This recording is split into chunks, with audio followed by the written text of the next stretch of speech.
located here at our farm is called Rockhaven Farm, and we're at the base of Metcalf Rock. And Rockhaven seems like a pretty perfect name for this area, just because there are a lot of rocks, and the soil is not that deep, and it doesn't take you long to find a rock. So. But they weren't very mechanically minded, and the one gentleman got on and thought he'd try to run the tractor, and he was so used to using horses, and my dad said what to do to stop it. And he didn't realize what to stop, and he kept saying, whoa, whoa, whoa, whoa, whoa, whoa.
I was raised from the age of 3 in Redwing, the village of Redwing, and went to Redwing school till I was 12 years old.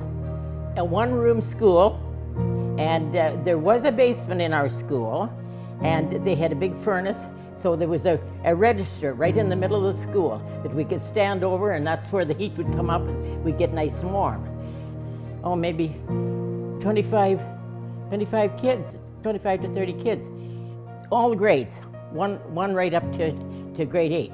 In the wintertime, the road wasn't plowed, only to the church. From the church on up to the school, we had to wade through snow. So in the wintertime, my dad being on the farm and lots of horses, he would hitch the horses and the sleigh up, and he would pick us kids, take us all, the teacher and all of us up to the school. Well, I lived right in the middle of Redwing, right? You come down one hill and you go up another hill. I lived in the middle. Our closest town was either Clarksburg and Thornbury, or sometimes we went over to Heathcote. And there was a store at Ravenna too at that time. And there was a store in Redwing, and it was owned by Everett and Ella Badgers.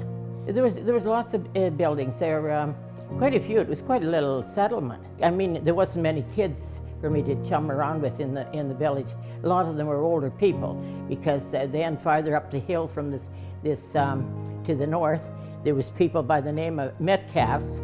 They moved down from Rockhaven. We didn't have television, so we had the radio. So the radio was a big part of our lives. We listened to the barn dance on Saturday nights and all these things, country and western music. I came from a musical family.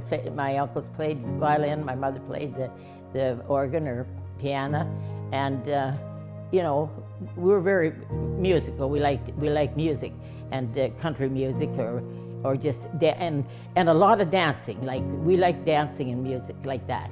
But unless there was anything happened at the hall, you didn't get into many dances and that. So, yes, there was a church.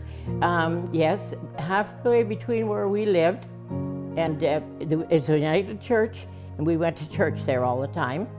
And I remember the one minister, he was Reverend Buchanan, because I went around and I took a picture of. I didn't take a picture of the church, because it's been moved. It's been moved farther up towards Rockhaven, where they're on the right-hand side. I know where it is and that.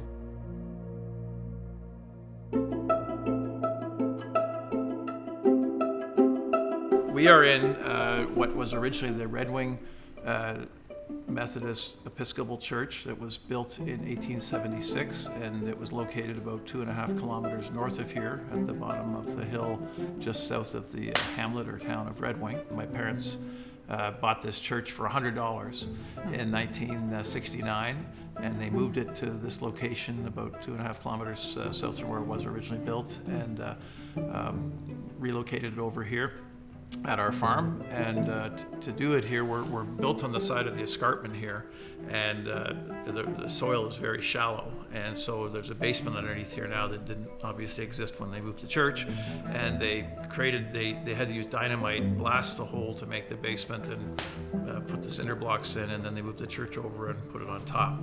And it's kind of a hectic day when they moved it, and then it took a long time to renovate, but eventually they got it done, and they put these lofts in, built the fireplace, built the kitchen, the washrooms, all the things you wouldn't find normally in a church. We've got a couple of the old pews, original pews still around. We have some of the side windows. Full to the ceiling Gothic shape windows, which I think are the highlight of the room.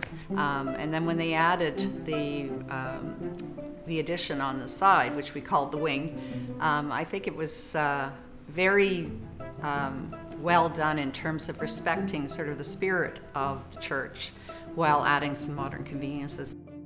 When I was a little boy, I used to ride my bike from here to Duncan, and then I would ride my bike sometimes to Ravenna, and sometimes I would ride my bike to Redwing, and there were little general stores in each of those places, and I could go and I'd spend 2 hours riding my bike and get a pop and then ride my bike back. It was a great way for my parents to babysit us, and my brothers and I would ride all over on our bicycles. And my mother used to go crazy when we were little because she could never understand why the town or city of Collingwood was not in Collingwood Township, and it was very complicated to get things delivered, like a washing machine if you order something, and would always end up on the 10th line in Collingwood. Thank you for joining us. If this story resonated with you, the journey doesn't have to end here. Please visit our online exhibits to explore the communities we just visited in much greater depth. You'll find a collection of original photographs, personal letters, and archival records that bring these voices to life in a way we couldn't capture on screen alone. Next time on Towns of the Blue Mountains. So the Ravenna General Store had everything you need, barbed wire fence, you could order page wire fence. There'd be 75 people crowded into that little Ravenna store on a Friday or Saturday night because he'd have a buddy that had a bunch of rubber boots that had a mark on them or something. And so rubber boots were $9 in town, but they were $5 in Ravenna.